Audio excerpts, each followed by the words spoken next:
We're going to be using cedar fence boards.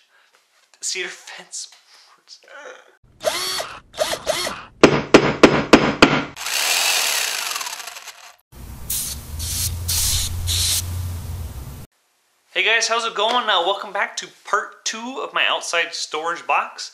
In this video, we're going to be making the lid for the box. I thought long and hard about this, and finally come up with the game plan. My first game plan, I went to Home Depot to get the wood. I was going to use those 2 foot by 4 foot already cut 1/4 inch plywood and just make longer strips. But then I was like thinking, might as well just buy a full sheet, and I didn't want to do that. So I kind of scrambled to look around, and I'm like, oh, look, I'll just use these fence boards. Those cedar fence boards. So that's what we're going to do. So on a scale of 1 to 5, 1 being easy and 5 being difficult, I'm going to give this project a 3. Pretty easy. Just going to be making a square and nailing some fence boards to it. I got a little decorative little feature I'm going to throw in there, and I'll show you that later on. And also I'm going to start adding shopping lists to my comment section down below. So just look for that, and I'll list everything that I bought and some of the stuff I've already have. Just so you guys get an idea of if you want to go make this project, what you need to buy. I think that'll be very helpful. I've gotten asked quite a few times now in my videos of what I bought. So that will be down in the description. Look for that. So I think that takes care of everything, and we'll get started. Alrighty, so we are down here on the floor. I got my box, which I made here in the first video, and I went ahead and made a frame for the lid. This is just the 1x2 pines that you can get, and pretty much what it's going to do is just going to sit. I made it oversized just a little bit. It's going to be hinged here on the back side, and pretty much it's just going to lift up just like that. So it's pretty easy, pretty basic. Wasn't too bad. Just got a couple, put some wood glue and a couple screws in there. That should hold it, and the strength will come when we put the boards across. That'll make it pretty strong. So that is that. Wanted to give you a shot here of the inside of it. Here you can see the black paper coming up and over and stapled to the bottom. This is what I did in the first video. So there's that, and there's the plywood bottom. Nothing, no paper on that. When I go probably to waterproof this, I'll probably throw a coat of the waterproofer there on the bottom, just in case you put some wet stuff in here. Should be alright though. So that's it, just the paper. Paper comes up and over and gets stapled up underneath the 2x3s. So that's that. We'll go back up over to the workbench and start putting the lid together. Alrighty, we are back up here on the workbench. I got my frame up here and I got my pieces cut. These are the 6 foot by 5.5 inch wide cedar fence board. Cedar is nice because it helps deter the buggies. The buggies don't like eating into this stuff. And it helps with the rot too, because these take a lot longer to rot. So that's good, since this is a lid, it's going to get the most direct rain on it. So I went ahead and cut these to length. Going to have a 3/4 inch overhang on this all the way around, just to give it a nice look, clean look, and it'll help lift it up, give you something to grab onto. So I got that, got my end pieces on. I'm going to go ahead and fill in the middle. There's going to be about a 1/4 inch gap in between each board. That's just to get, I didn't want to have to cut a little piece to put like in the middle or something like that. So that's that. I'm just going to go ahead and secure these things on.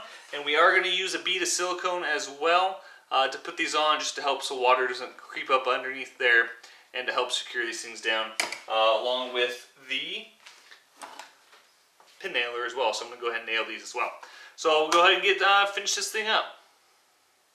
Alright, so I got the boards laid out. So what I'm going to do is just going to go ahead and lift each end up, squirt some silicone under there, nail it down, and probably flip this thing around and do the same thing. I kind of just eyeballed the evenly spaced the gap.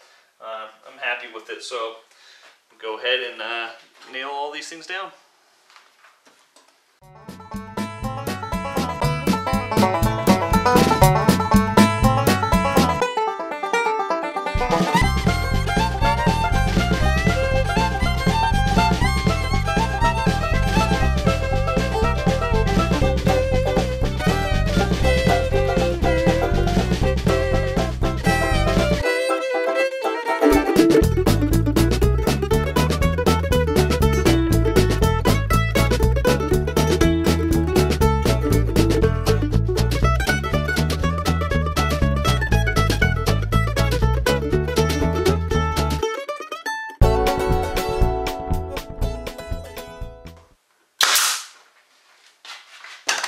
Alrighty, there it is, all put together.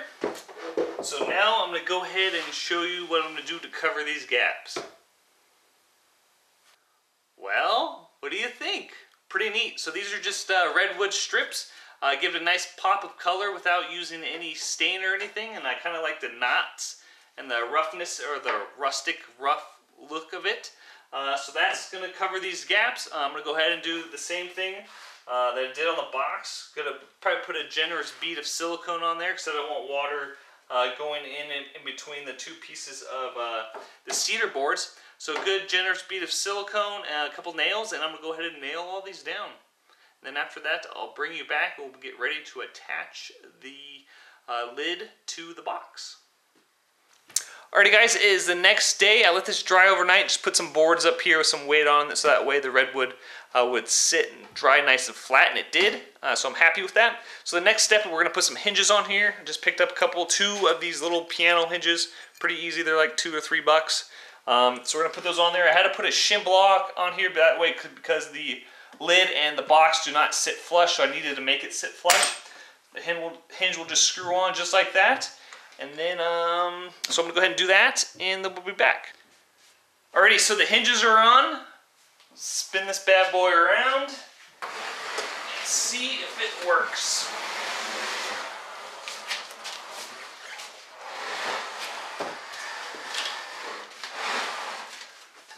Alrighty, moment of truth. Hey, look at that. That works. Fun. Alright, so now what I want to do is try to make some sort of stop so that way you can prop this door open and keep it open. So I need to think of what to do for that next. So give me a second, let me think of something here. Alrighty, so I brought it outside here. I haven't decided what I'm going to do yet for the, I guess the latch, I guess you would say. There's two things I've kind of come up with. One, you could do the chain, where you attach a piece of chain here and here. That way it prevents it from going all the way back. Or make some sort of stopper, like a piece of wood here, that will flip up and make a point, so that way it'll hold it open. I haven't decided yet. I think I'm going to keep it out here, and we're going to use it for a couple weeks and see what option might work best.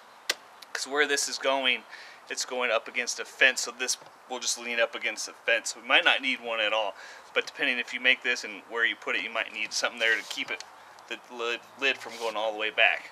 So that is that. We already got stuff in here, so keep it outside here. Alright, so that is it for this project. Turned out great. I'm very happy with it. What I'll probably do is wait a little bit before I put a waterproofer on her. Thanks, Bird. Appreciate it. Waterproofer on it. Probably just use like a regular deck stain on there just to waterproof it. I want to wait because the cedar is still wet, and what I mean by wet is that what they do is they pretty much just cut down the tree, cut it up, and send it out for us to buy, and it still has a moisture in it and needs to dry out. When the cedar will probably shrink a little bit, so before I put the waterproofer on, I'll probably put a nice bead of silicone down either side of the redwood piece just to help prevent the water to go in, since I did not wrap the lid in plastic. I didn't want to see the black part right here. So that's that. Follow me on Facebook and Twitter. Links down below, and I'll probably post a picture of when I do put the waterproofer on it. So make sure you do that. And so that is it. If you have any questions, leave them down there in the comment section. And I think that is it. That covers everything. So thank you for watching, and I will see you on the next one.